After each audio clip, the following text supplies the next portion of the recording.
ज्ञान ही है। तो उपनिषद की परंपरा कहो या ज्ञान की परंपरा कहो, तो पहले तो इसका महत्व बताया परंपरा का। क्या महत्व है कि जितनी पुरानी परंपरा है, पुश्तों से चली आ रही है जो है, उसमें अधिक श्रद्धा हो जाती है। समाज के लोग, सम्मानित लोग, अरे गहरे की बात नहीं है, वो उसका सम्मान करें, ये भी महत्व की बात है। और जो ज्ञानी पुरुष है उसको अपनाए भी, ये भी बड़ी महत्व की बात है। फिर उसमें कोई भ्रम ना रहे, सत्य की बात उजागर हो जिस ज्ञान से, और वो सबके कल्याण की हो।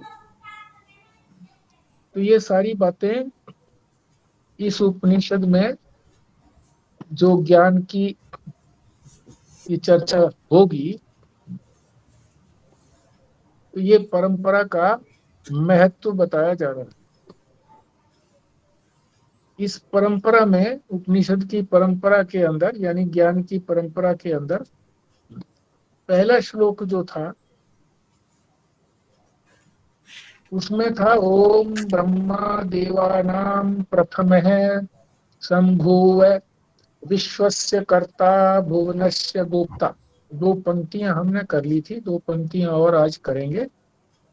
तो दो पंक्तियां जो कल हमने की थी, ओम तो परसों ही हो चुका था, ब्रह्मा के बारे में।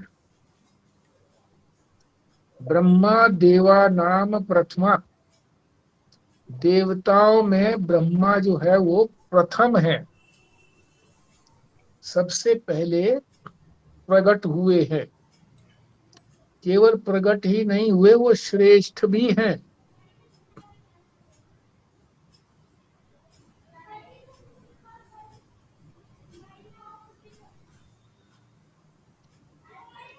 संभुव है, संभुव, स्वयं उत्पन्न हुए। स्वयं भू कहे वो इसको, स्वयं भू है शब्द दिया हुआ है, पर स्वयं भू, स्वयं उत्पन्न हुए। स्वयं उत्पन्न हु का मतलब प्रकट हुए, प्रकट हुए, माता पिता के द्वारा नहीं हुए। देवताओं का भी अर्थ बताया, क्योंकि कहा है ना ओम ब्रह्मा देवानाम, देवताओं में ये प्रथम थे। तो देवता किसको कहते हैं? जो हमारी व्यष्टि इंद्रियां हैं, चाहे वो ज्ञानेंद्रियां हैं चाहे कर्मेंद्रियां हैं, ये एक एक व्यक्ति की हैं, सबकी हैं। इनको भी देवता कहते हैं क्योंकि ये भी ज्ञान कराती हैं। इंद्रियां भी ज्ञान कराती हैं, तभी तो हमको ज्ञान होता है। और समष्टि की भी इंद्रियां हैं, समष्टि की भी, समष्टि भी देवता है। ये व्यष्टि देवता हो गए, हमारी सारी इंद्रियां, अंतःकरण और मन। इसी तरह से समष्टि के भी देवता हैं। दो प्रकार के देवता हो गए ना, व्यष्टि देवता और समष्टि देवता। देवता का अर्थ है जो देते हैं, प्रदान करते हैं। तो समष्टि के देवता क्या देते हैं? अनुग्रह करते हैं। हमारी सारी जो व्यष्टि की, व्यक्ति की जितनी भी इंद्रियां, अंतःकरण, मन, बुद्धि है, इसको, इस पर अनुग्रह करते हैं, कृपा करते हैं। तभी तो हम, ये सारी हमारी इंद्रियां कार्यरत हो जाती है। फिर आगे इसमें बताया था कि ब्रह्मा ही जो है वो भी, वही इस सारे संसार के कर्ता भी हैं, विश्वस्य कर्ता। तो कर्ता कैसे हैं? सारे विश्व को कैसे बनाया? पहले सबसे पहले अंतःकरण बनाया और उसके बाद सारी इंद्रियां बनाई, फिर शरीर बनाया, इस क्रम से।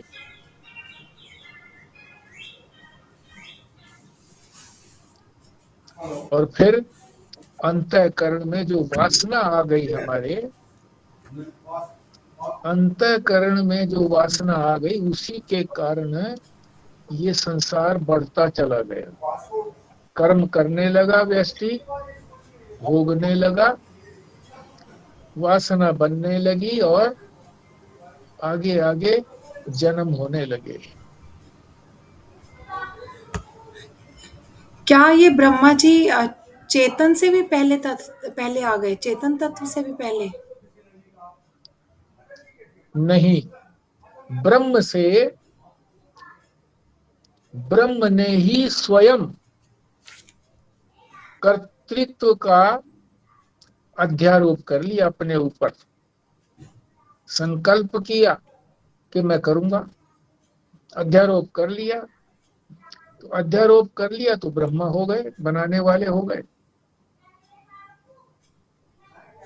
जो ब्रह्म ने चेतन ही संकल्प किया ना, ब्रह्म ने संकल्प किया एक से बहुश्याम हो जाऊं, हाँ, बस। ब्रह्म ही उतर करके आए ब्रह्मा के रूप में, और उन्होंने इस सारी सृष्टि का निर्माण किया। अंतःकरण में वासना हुई और फिर आगे संसार बनता चला गया। आगे था इसमें भुवनस्य गोप्ता, इस भुवन की यानी संसार की, विश्व की रक्षा भी करते। कैसे रक्षा करते हैं? ज्ञान से रक्षा करते हैं।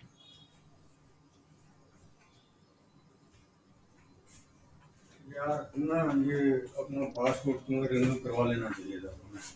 क्यों कही गई ये बात कि ब्रह्मा जो है सृष्टि के कर्ता भी हैं और भुवनों के रक्षक भी हैं? और इसके साथ वो भी क्योंकि इनके ही उपदेश से ही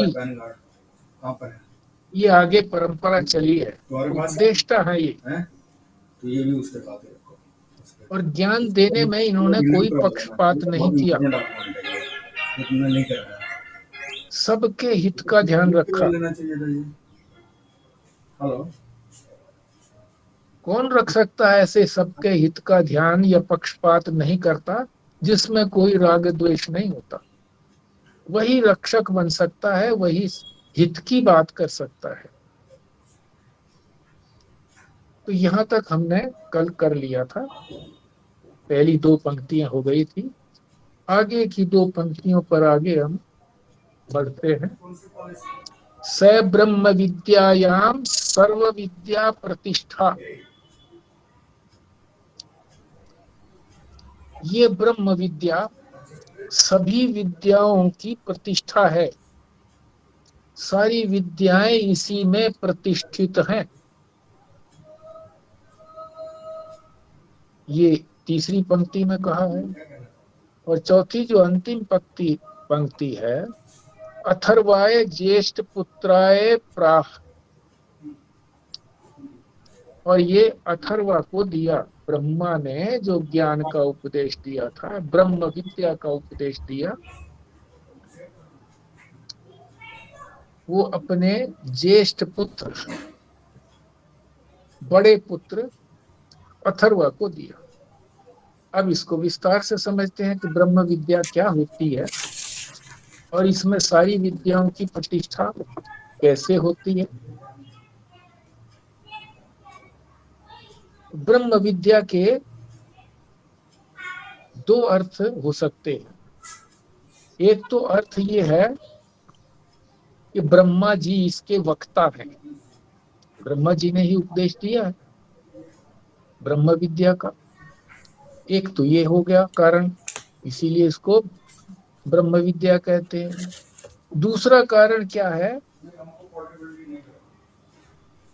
कि इसमें ब्रह्म के बारे में ही बताया गया है। जो अद्वितीय तत्व है ब्रह्म, उस तत्व का निरूपण है, इसलिए भी ब्रह्मा, इसलिए भी ये ब्रह्म विद्या है। ब्रह्म को बताने वाली विद्या ब्रह्म विद्या, और ब्रह्मा जी ने उपदेश दिया, इसलिए भी ब्रह्म विद्या कहते हैं।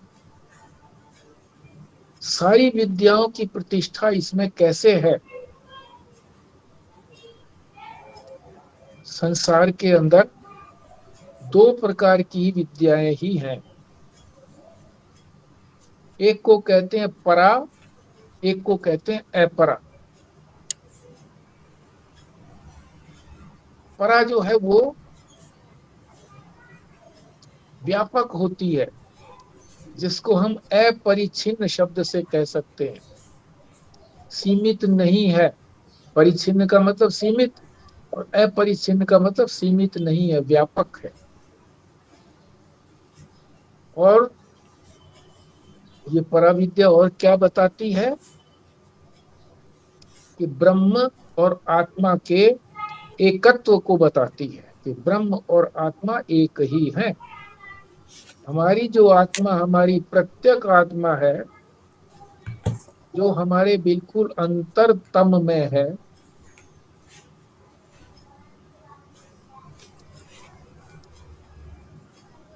पांचों कोशों से परे, पांचों लेयर्स को पार करके जो आत्मा बैठी है हृदय में, वो, और जो सारे संसार में फैला हुआ है, जिसको अधिष्ठान कहते हैं, इन दोनों की एकता को बताने वाली है। कौन सी विद्या? तुम्हारे मोबाइल पराविद्या। पेमेंट करनी होगी वहाँ पर, दूसरी विद्या है अपराविद्या, तुम्हारे मोबाइल से ये हो जाएगी। सीमित है, अच्छा, जिसको शास्त्रीय शब्द है इसको पासपोर्ट को रखो जरा, उसमें शायद कल वो मांग ना ले। परिच्छिन्न। इसमें परिच्छिन्न विषयों का ही विचार किया जाता है, सीमित विषयों का। पैन कार्ड, आधार कार्ड है?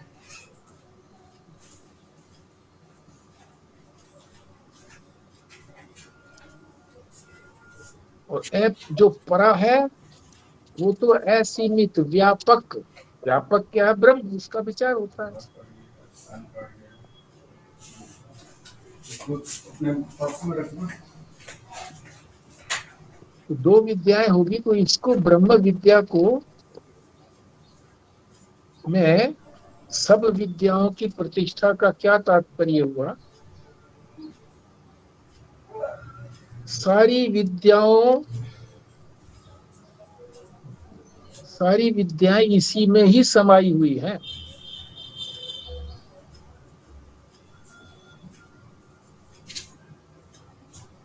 पर्यवसिति शब्द है यहाँ पर, उसका अर्थ है समाई हुई है। सारी विद्याएं इसी में समा जाती हैं। कैसे? श्रुति कहती है, यानी वेद कहता है, यस्मिन विज्ञाते सर्वं विज्ञातम भवति। इसके ज्ञान से, विज्ञान माने जानना, इसके जानने से सर्वम विज्ञातम भवति, सब कुछ जानकारी हो जाती है, सब कुछ को जान लेते हैं। जिस एक को जानने पर, ब्रह्म विद्या को ही जानने पर सारी विद्याओं का ज्ञान हो जाता है। लेके चलना है। इसका तात्पर्य ये नहीं है पहले रख लो अपने बैग। कि सारे भ्रमों का ज्ञान हो जाता है, बल्कि जो वास्तविक वस्तु है उसका ज्ञान हो जाता है, भ्रमों का नहीं। सर्वज्ञ हो जाता है, इसका ये मतलब नहीं है कि कोई यहाँ दिल्ली में बैठा है और उसको बॉम्बे के अंदर कोई उसकी वस्तु खो गई है, तो वो कहे जी वो बताओ सर्वज्ञ हो आप, वहां किसके पास चली गई, कौन चुरा करके ले गया। ये तो भ्रम है सारी। ये विद्याएं सारी ब्रह्म विद्याएं हैं, केवल ये व्यवहार चलाने के लिए है। साइंस की जितनी भी कहो, जितनी भी ब्रांचेस साइंस की हैं, आर्ट्स की जितनी ब्रांचेस हैं, और चाहे ये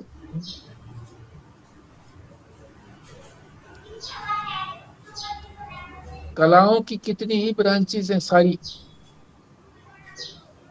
सारी ब्रांचेस भ्रम की हैं।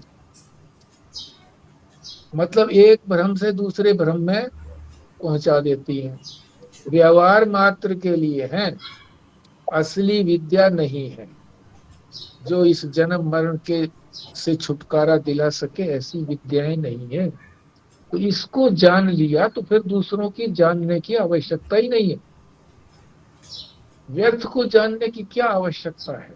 जो वास्तविक है उसको जानना चाहिए। तो ये परा और अपरा विद्या को बता दिया। अब आगे तो इसका अधिकारी कौन है? हाँ जी। तो आप ये कहना चाहते हो ना, मेरे को भी ये लग रहा था कि जिस एक को जानने के बाद सबका ज्ञान हो जाता है, तो आप कहना चाहते हो कि जिस एक को जानने के बाद किसी और को जानने की आवश्यकता नहीं है, ये कहने का मतलब है ना? औरों का ज्ञान तो नहीं होगा। उसकी आवश्यकता ही नहीं है। वो तो भ्रम भ्रम की विद्याएं हैं, इसी संसार में रखने की विद्याएं हैं, व्यवहार चलाने की विद्याएं हैं। बस व्यवहार चलाना तो उद्देश्य नहीं है। परमात्मा ने इस मनुष्य शरीर को दिया है तो अपने कल्याण के लिए और दिया कोई है। जानने की जो बात कह रहे हैं ना जी, उसमें और जानना बचेगा क्या ना, ये बात रहेगी, क्योंकि तत्व तो एक ही है ना सब में। हाँ, अगर ठीक वो बात। अगर वो तत्व के अलावा अगर घड़े को जानना है तो बात अलग है कि भाई घड़े को अलग जाने, सुराही को अलग जाने, इससे क्या क्या बर्तन भांडे बनाए हैं उनको जानना है, या तत्व को जानना है। अगर मिट्टी को ही जानना है तो अगर मिट्टी को जानने के बाद तो कुछ भी बनाओ सब कुछ एक ही है, हाँ, ठीक आवश्यकता बात। भी नहीं है, आवश्यकता भी नहीं है। और जब तत्व को जान लिया तो तत्व तो सब में एक ही है ना जी, फिर और किसको जानेंगे? कोई दूसरी चीज ठीक होती है। तो फिर जानने की कोशिश कीजिए थे दूसरी चीज को। हाँ, ठीक है। तब तो जान लिया, मिट्टी को जान लिया, तो जितने भी मिट्टी से बने हुए पदार्थ हैं वो सारे जान लिए गए। नाम ही तो आया उनका एक, नाम और रूप। नाम रूप आया, एक आकार आ गया, अलग अलग आकार हैं, जो सुराही का, घड़े का, इत्यादि का। अब नाम और रूप को जानना हो तो फिर तो अनंत है, फिर तो उसी के चक्कर में पड़े रहो, फिर तत्व की क्या फायदा नहीं, फिर तो उसमें खत्म हो जाएगा कि नाम रूप के चक्कर में तो जन्मों से पड़े ही हुए हैं जी, तभी तो छुट नहीं रहा, वही तो छोड़ना था करके। ठीक बात है। जो सबका तत्व है, जितनी भी संसार की वस्तुएं हैं, केवल मिट्टी वाली बात ही नहीं, सबका जो तत्व है, चाहे सोना है, चाहे लोहा है, चाहे कोई और चीज है, प्राणी है, जड़ है, सबका तत्व एक ही है। तो उसको जान लिया तो अन्यों की जानने की आवश्यकता ही नहीं रही।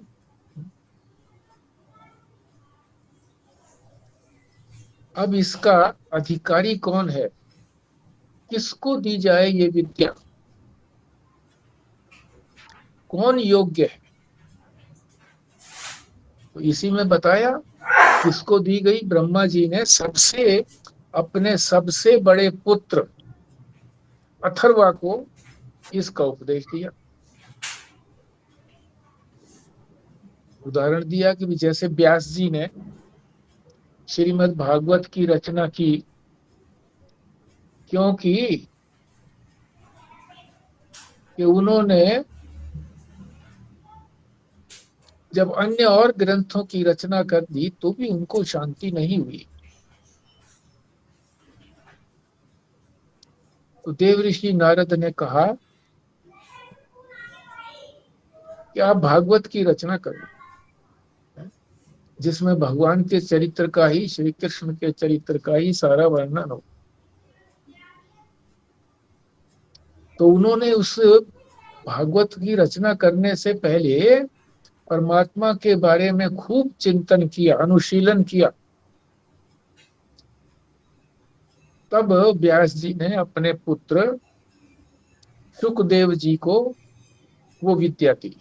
ऐसे ही नहीं दे दी, पहले अपना अनुभव किया, सारा परमात्मा को, उनके स्वरूप का अनुभव किया, फिर अपनी ये शिक्षा दी। तो जैसे उन्होंने ऐसे दी, इसी तरह से ब्रह्मा जी ने अपने पुत्र को भी ये विद्या दी। अब ब्रह्मा जी के और भी पुत्र हैं, 4 तो उनके पुत्र हैं, सनक, सनंदन, सनातन और सनत कुमार। और दो जो हैं वो स्वतंत्र हैं। एक तो मनु महाराज स्वयंभू, एक रुद्र हैं। और जो ऋषि हुए हैं 10 ऋषियों के नाम दे रखे हैं। मरीचि, अग्नि, अंगिरा, पुलस्त्य, पुलह, ऋतु, भृगु, वशिष्ठ, दक्ष और नारद। ये 10 नाम ऋषियों के हैं। पर अथर्वा का तो किसी में भी नाम नहीं है, ना तो ऋषियों में नाम है और ना पुत्रों में नाम है। ये तो बड़ी शंका हो गई। इस शंका का समाधान भगवान शंकराचार्य ने किया। अनेक प्रकार की इस तरह से शंकाएं उत्पन्न हुई और भगवान शंकराचार्य ने उनका सामंजस्य किया, वास्तविकता बताई। क्या बताया उन्होंने कि इस सृष्टि के अनेक कल्प हुए हैं। कल्प, कल्प माने युग। आप कहोगे कि 4 ही हुए हैं, 4 हुए हैं, फिर 4 फिर रिपीट होते हैं। ये कलयुग के बाद फिर सतयुग आएगा, फिर द्वापर आएगा, त्रेता आएगा, त्रेता, द्वापर और फिर कलयुग। इस तरह से अनेक कल्प हुए हैं, अनेक युग हुए हैं। किसी एक युग में ब्रह्मा के पुत्रों में सबसे बड़े पुत्र अथर्वा थे। किसी एक कल्प की बात बताइए।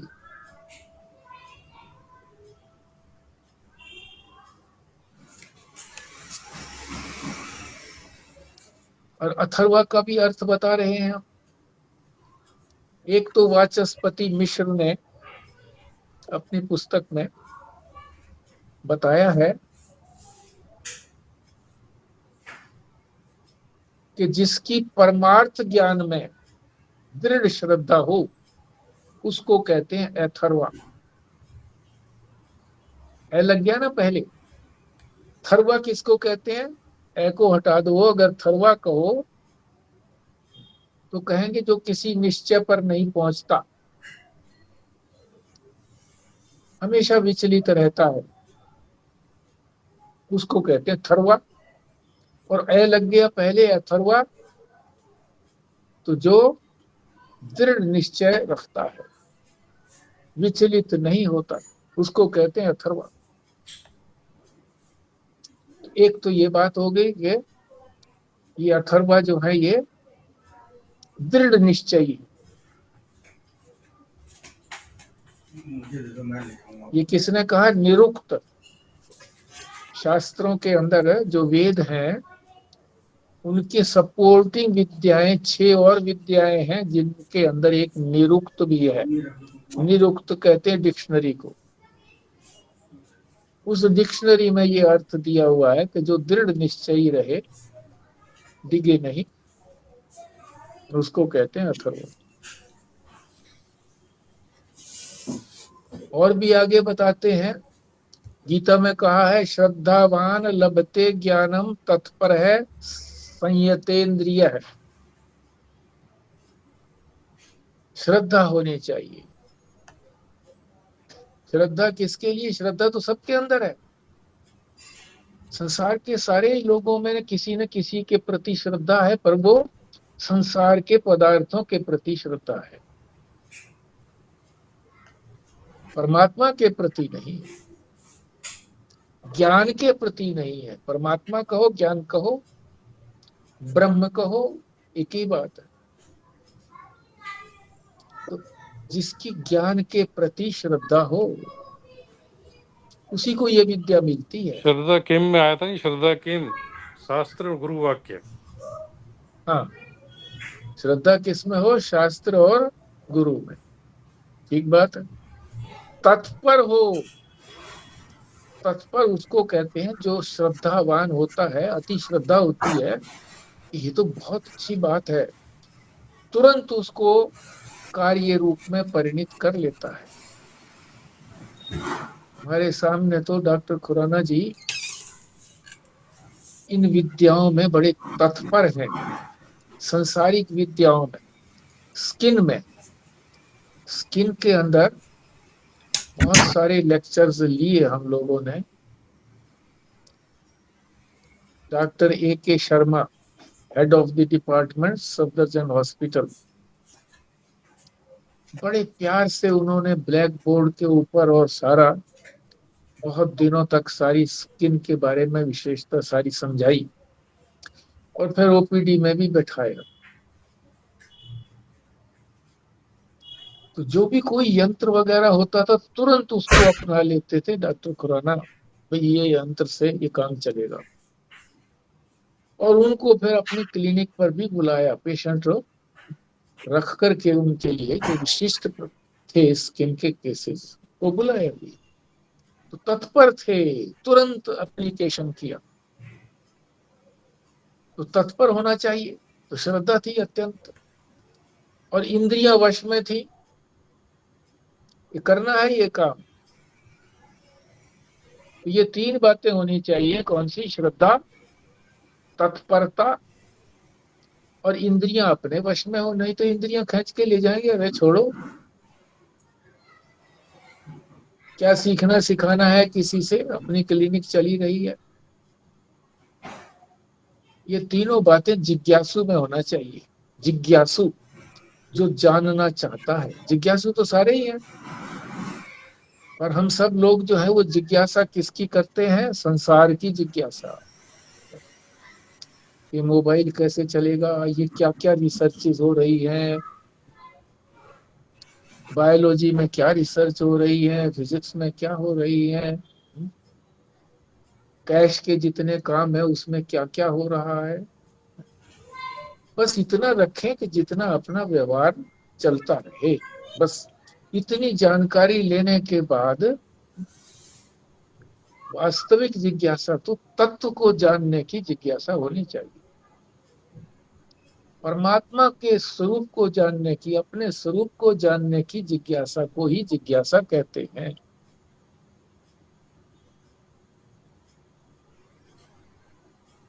ये 3 बातें होनी चाहिए, और ये तीनों बातें अथर्वा में थी। दृढ़ निश्चयी भी थे, और ये तीनों बातें उनमें थी। जिज्ञासु भी थे, श्रद्धा थी, तत्परता थी, और इंद्रियों को उन्होंने अपने काबू में कर लिया था। इंद्रिय जय।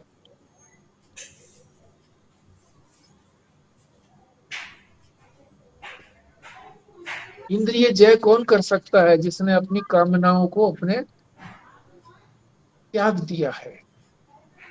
अब मेरी अब कोई कामना नहीं है, कामना के बिना तो कैसा जीवन रहेगा, कैसे चलेगा? हाँ, कामना तो है, पर किस चीज की कामना है? इस संसार की कामना नहीं है, परमात्मा की प्राप्ति की कामना है।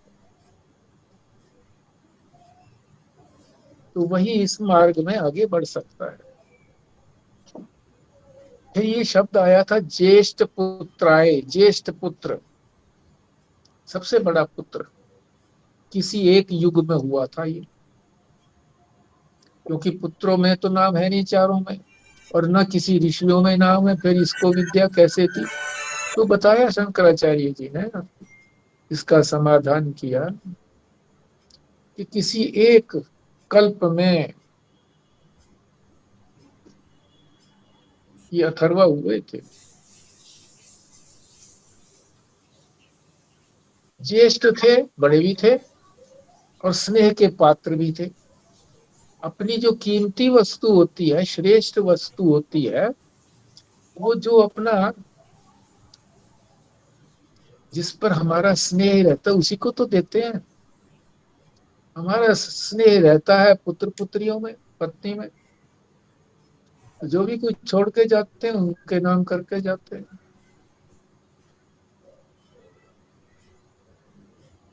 इसी तरह से ब्रह्मा ने भी जो अपनी श्रेष्ठ वस्तु थी, कोई संपत्ति नहीं, श्रेष्ठ वस्तु ज्ञान,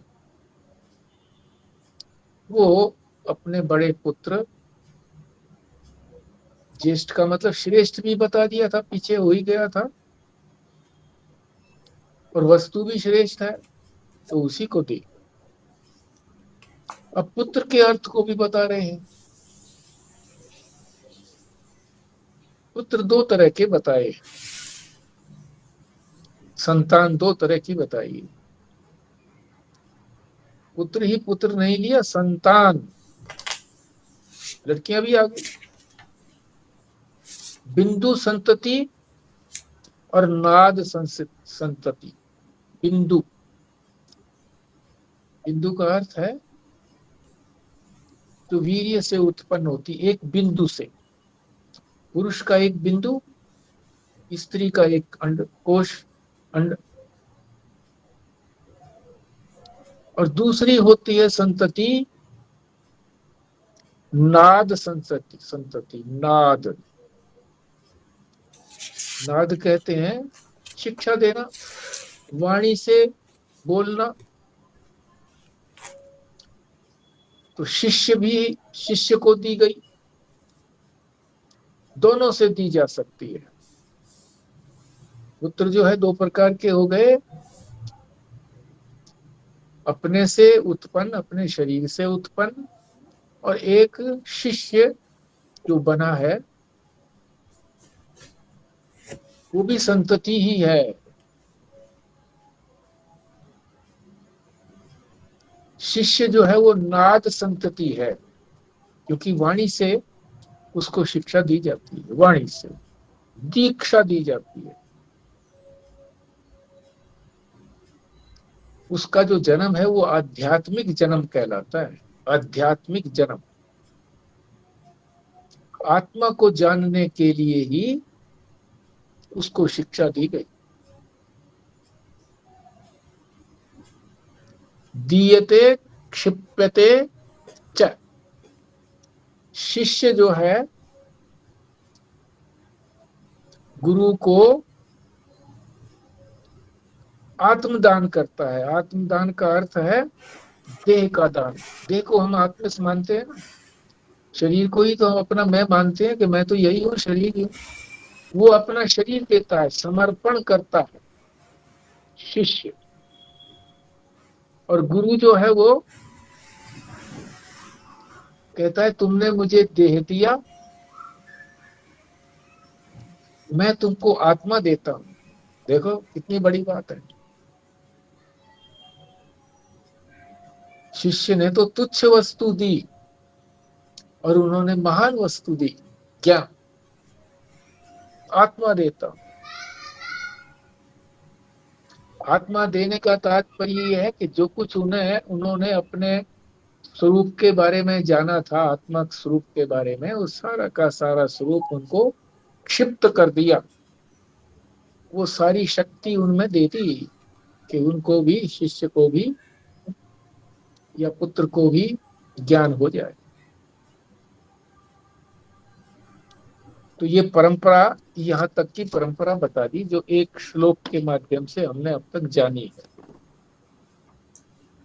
तो अगर पुत्र भी इसी तरह से अपना आत्मदान कर दे तो वो भी फिर एक तरह से नाद संतति में भी आ गया, वो शिष्य भी हो गया। आत्मदान कर दे मतलब आत्मदान क्या?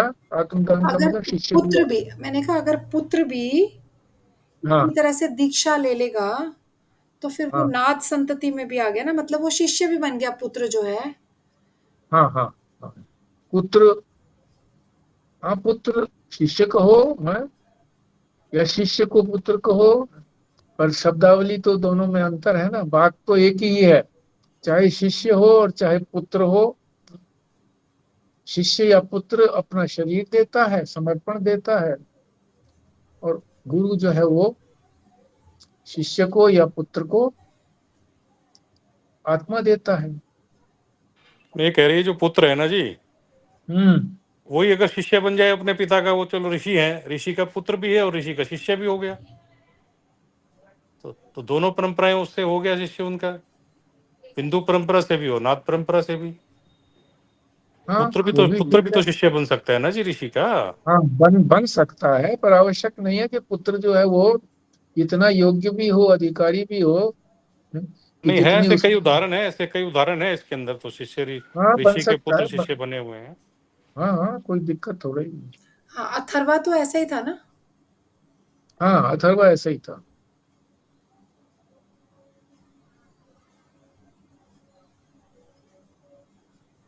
आगे चलते हैं। ये जो था पहले श्लोक का, पहले मंत्र का ही, श्लोक न कह करके मंत्र कहेंगे हम, क्योंकि ये उपनिषद है। उसका सारा अर्थ आ गया। अब ये परंपरा यही नहीं समाप्त हो गई, अथर्वा पर ही आगे भी चली परंपरा। ये जो परंपरा का है खंड, ये काफी लंबा है और इसको समझना भी आवश्यक है। बहुत सारी ज्ञान की बातें भी इससे मिलती हैं। तो दूसरे श्लोक से मैं प्रारंभ करने से पहले संगति दी है, यानी कैसे ये परंपरा आगे बढ़ी, आगे चली। विद्या की परंपरा, विद्या थी ना, ब्रह्म विद्या, उपनिषद विद्या, और कैसे वो जीवन में उतरी, अवतीर्ण हुई, यानी उतरी, किस क्रम से उतरी, पहले किसके पास आई, फिर किसके पास आई, फिर किसके पास आई। तो ये दूसरे श्लोक में बता रहे हैं। अथर्वणे याम प्रवदेत ब्रह्मा अथर्वा ताम पुरोवाचांगिरे ब्रह्म विद्यायाम स भारद्वाजाय सत्यवहाय प्राह भारद्वाजो अंगिरसे परावराम। अब एक एक अर्थ समझते हैं। अथर्वणे याम प्रवदेत ब्रह्मा, ब्रह्मा ने अथर्व को दी शिक्षा, जो पीछे हम समझ चुके हैं, ब्रह्म विद्या। और अथर्वा ने फिर अंगिर,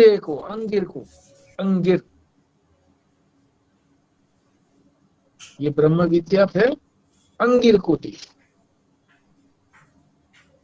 और अंगिर ने फिर भारद्वाज गोत्र में उत्पन्न सत्यवाहा को दी, सत्यवाहा। और सत्यवाहा ने फिर अंगिरस को दी। अंगी और अंगिरस में अंतर है ना, अंगी और ये है अंगिरस। इस क्रम से ये ब्रह्म विद्या आगे चली। ये जो अब आपका इसको, आपका गोत्र है वो भी तो अंगिरस है ना। हाँ अंगिरस है, अंगिरस। तो आपको तो बहुत पहले मिल चुकी है विद्या। हाँ बुजुर्गों को तो मिल ही चुकी होगी। समय के अनुसार जो है वो फिर क्षीण भी होती चली जाती है। श्रेष्ठ से कनिष्ठ में जब जाती है तो कुछ न कुछ क्षीणता तो आती है। पहले तो पुत्रों को ही देते थे ब्रह्म विद्या, फिर जब पुत्रों के अंदर क्षीणता आने लगी तो फिर जो शिष्य योग्य है उसको शिष्य को देने लगे। और पहले क्या विद्या होती थी कि कुछ सिखाना नहीं पड़ता था, साथ रहने से ही वो ब्रह्म विद्या आ जाती थी। अब सिखाने के बाद भी कठिनाई से आती है। ठीक, ब्रह्मा जी ने अथर्वा को ये ब्रह्म विद्या दी।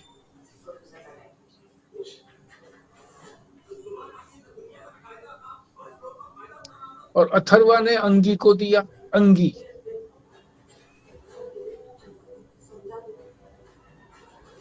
अंगी का तात्पर्य क्या है?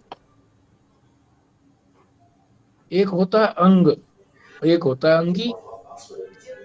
ये हमारे जो हाथ पैर आदि, उंगलियां आदि, सिर आदि, ये सारे अंग हैं। और जो मैं इनका अधिष्ठाता हूं वो हो गया अंगी।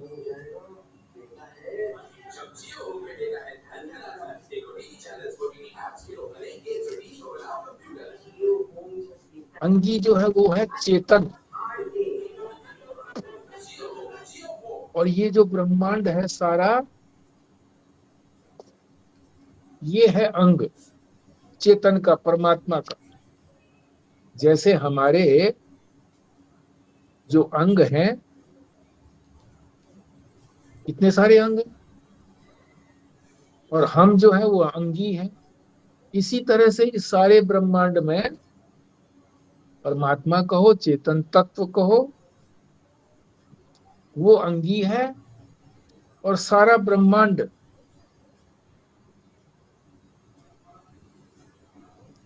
वो अंग है। अनेक ब्रह्मांड है, और फिर ब्रह्मांड के फिर अनेक भाग भी हैं। तो अथर्वा ने अंगी को दिया।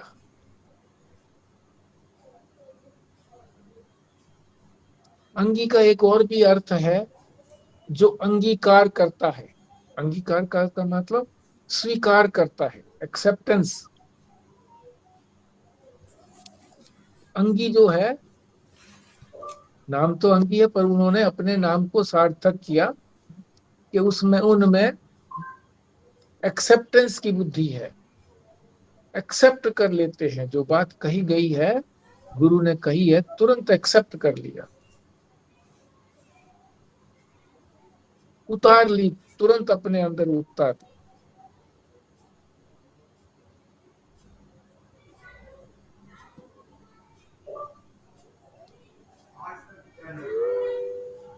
शास्त्र और गुरु के बताए हुए मार्ग में चल करके उसने उसको अपना लिया, कोई शंका उसकी रही नहीं।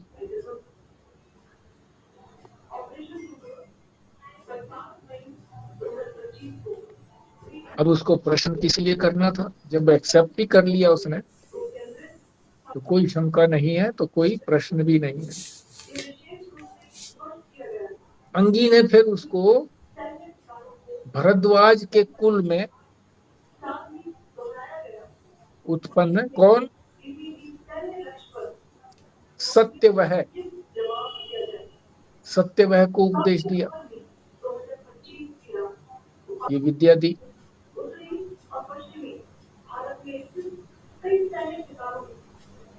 सत्यवह जो महर्षि हैं,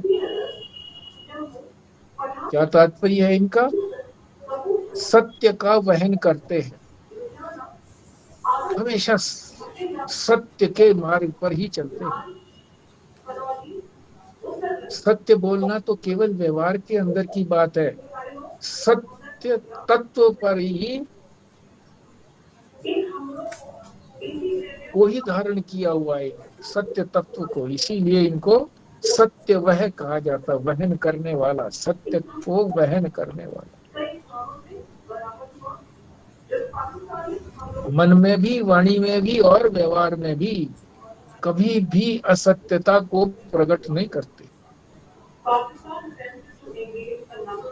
और वैदिक धर्म के अंदर सबसे पहला धर्म जो है, सत्य को ही माना गया।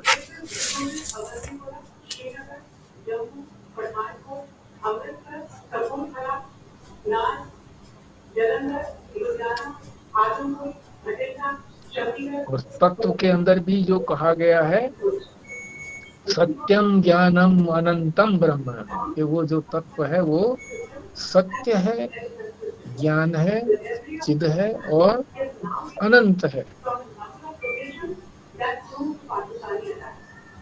ये ब्रह्म का स्वरूप है। सत्य जो है ये ब्रह्म का स्वरूप है। तो जो सत्य का वहन व्यवहार में भी नहीं कर सकता, तो वो परमार्थ में तो कर ही नहीं सकता। जो व्यवहार में सत्य का वहन करता है, वही परमार्थ में भी वहन करने का अधिकारी है, वो कर सकता है, अन्यथा नहीं। ये अधिकारी की भी बात चल रही है कि कैसे एक एक अधिकारी को कैसे क्यों दिया गया, वो ऐसा अधिकारी था इसलिए उसको दिया। और भरद्वाज का भी अर्थ बताते हैं, क्योंकि कुल भारद्वाज है उनका। किसका? सत्यवह का।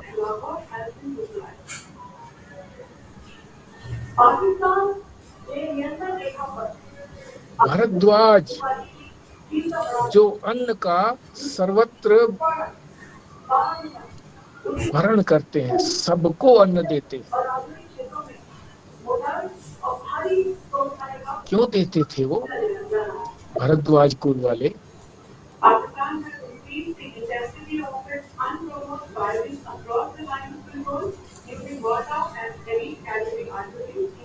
नचिकेता के जो पिता थे, उनका नाम था वाजश्रवा। श्रव कहते हैं कीर्ति को, उनकी सारी कीर्ति थी।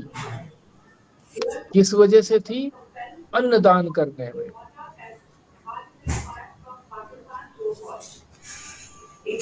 अन्नदान को सारे ही शास्त्रों में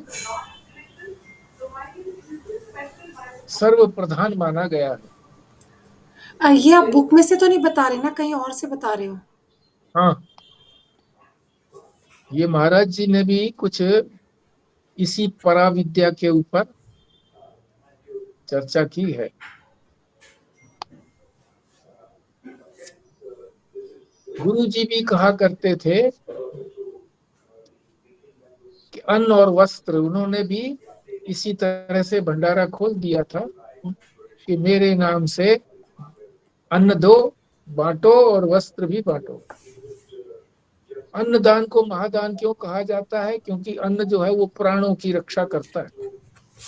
अन्न देने में कोई सोच विचार नहीं करना है, जाति गुण किसी तरह का भी विचार नहीं करना है, क्योंकि वो तो प्राण की रक्षा करने वाला है।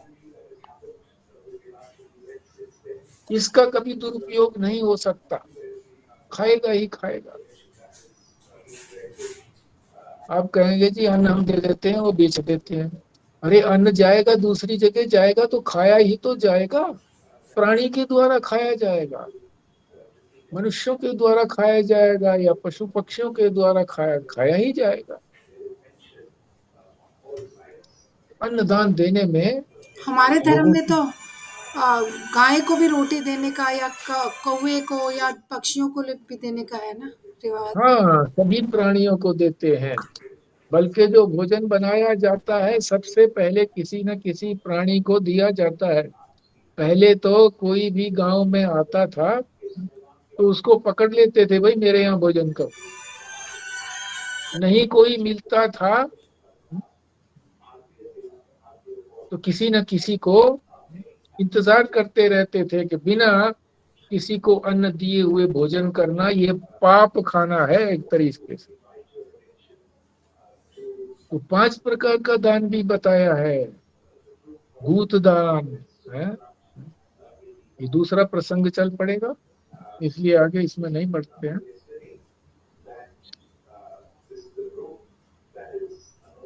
भोजन खुद के लिए नहीं बनाया जाना चाहिए। माताएं पहले क्या करती थी कि पति ने नहीं खाना है, पुत्र ने नहीं खाना है, तो क्या बनाना है, किस लिए बनाना है? जब पति भी नहीं खा रहा, पुत्र भी नहीं खा रहा किसी कारणवश, तो अपने लिए बनाती नहीं थी। तो कम से कम घर में तो इसी प्रकार का चला और बाहर भी चलाते थे।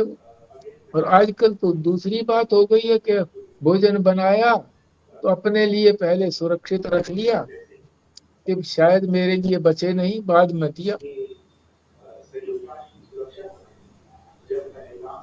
तो ये ऐसे कुल में उत्पन्न थे सत्यवह कि जहां अन्न का प्रचुर दान होता था, सत्य का वहन करते थे। और फिर उसके बाद अंगिरसे भारद्वाज ने, यानी जो सत्यवह था, उसने अंगीरस को उपदेश दिया विद्या का।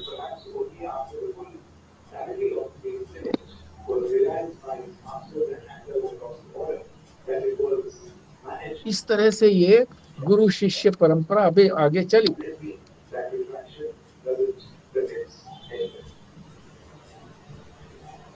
और ये विद्या की जो परंपरा चली,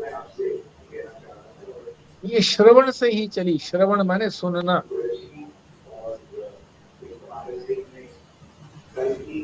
सुनने का भी मतलब जो है वो बहुत लंबा चौड़ा है। श्रवण का तात्पर्य क्या है? षड विधि लिंगों के द्वारा जो श्रवण किया जाता है, और इस श्रवण के अंदर दोनों ही गुरु और शिष्य दोनों ही प्रयत्न करते हैं। उपनिषद में कहा भी है, और उसका एक अंश है, सहवीर्ये करवा वहे, दोनों साथ साथ गुरु और शिष्य। एक बार मैंने पूछा था महाराज जी से, वैशानंद जी से, मैं कहा जी ये हमारे प्रयत्न से ही हो जाएगा क्या? शिष्य के प्रयत्न से ही हो जाएगा क्या? बोले नहीं, दोनों का प्रयत्न चलेगा, क्योंकि उनका स्नेह है गुरु का। सहवीर्यम, दोनों की शक्ति साथ साथ चलेगी। सह माने साथ, दोनों मिलकर परिश्रम करेंगे। एक का परिश्रम पर्याप्त नहीं है। दोनों जब तैयार होते हैं तभी तो शिष्य भी बनता है, और तभी जो है ये विद्या का दान भी दिया जाता है।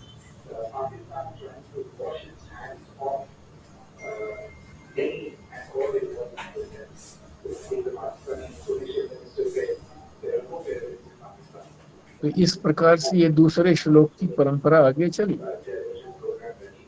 इसमें कहा है श्रेष्ठ से कनिष्ठ। ये वही 25वें पृष्ठ पर है जो श्लोक दिया हुआ है।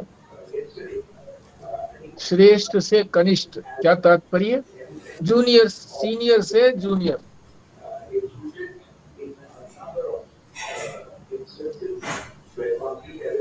जो बाद में आया।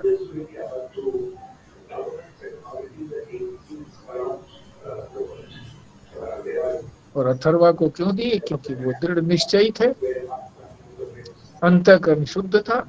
जिसका अंतःकरण शुद्ध होता है वही तो अपने मन में किसी बात को स्थिर रख सकता है, नहीं तो चंचल है, चंचल हो जाता है। चंचलता भी तो एक अशुद्धि है अंतःकरण की। मल भी अशुद्धि है, तो मल और विक्षेप उसमें नहीं थे, इसीलिए वो दृढ़ निश्चयी थे।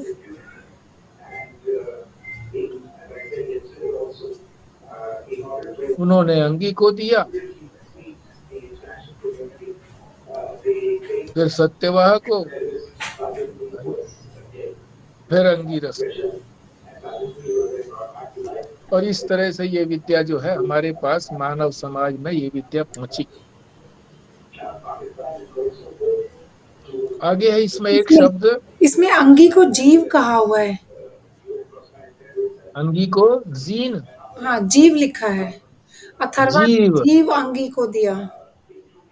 हाँ अथर्वा ने जीव अंगी को दिया। अब वही जो ब्रह्म है वो जीव के रूप में प्रकट हुआ।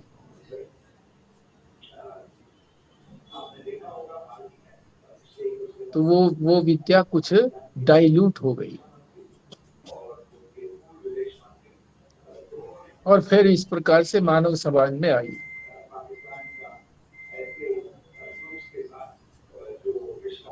परावरम, परावराम एक शब्द है इसके बाद, परावराम।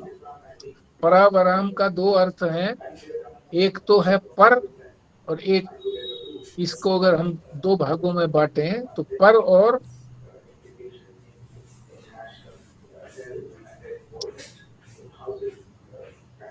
अवर, पर और अवर, सीनियर और जूनियर। ये परंपरा से प्राप्त एक अर्थ तो होता है इसका परावराम का, कि परंपरा से प्राप्त, ये विद्या परंपरा से प्राप्त हुई है। परावराम का अर्थ है परंपरा से प्राप्त। परंपरा शुद्ध रही है इसलिए ये आगे शुद्ध ही होती चली। दूसरा अर्थ है पर और अवर। पर का मतलब होता है पराविद्या और अपर का होता है अर्थ, अवर का अर्थ होता है अपराविद्या। दो भाग हो गए। पराविद्या किसको कहते हैं? जिसको जान करके फिर कुछ और जानना शेष न रहे, यानी निर्गुण ब्रह्म। निर्गुण ब्रह्म हो जाना, कोई गुण नहीं, गुण रहित, आकार रहित, निराकार, निर्गुण। ब्रह्म तो निर्गुण निराकार है। परा का मतलब जो ब्रह्म की विद्या है उसको परा बोलते हैं। और अपरा जो विद्या है जिसको जान करके फिर और कुछ जानना भी शेष बचे।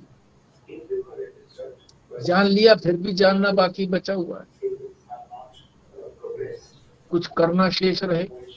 जानना भी और करना भी दोनों बाकी रहे।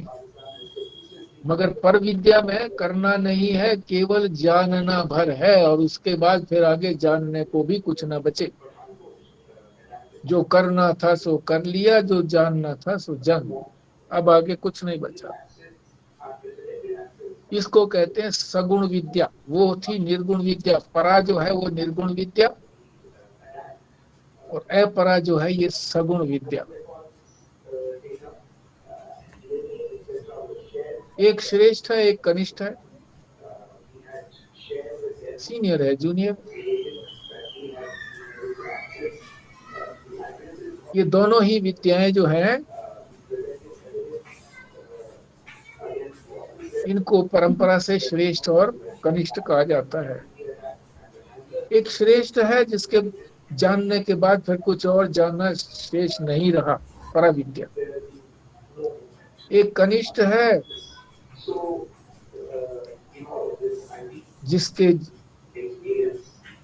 जिसके लिए करना भी है और जानना भी बाकी रहता है, सगुण विद्या, अपरा विद्या।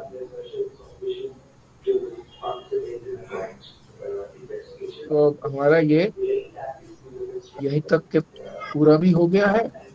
जो दूसरा श्लोक था वो संपूर्ण हुआ, जिसमें इस विद्या का क्रम बताया गया कि कैसे कैसे ये विद्या आगे आगे बढ़ी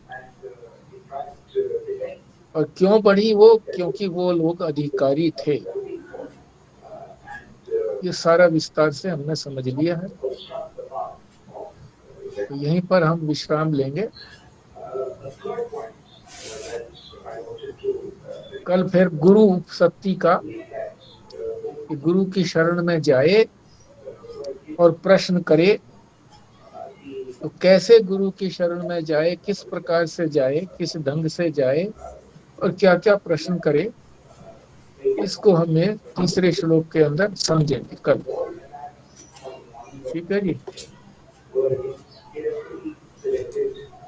प्राशर जी करिए पूर्णावती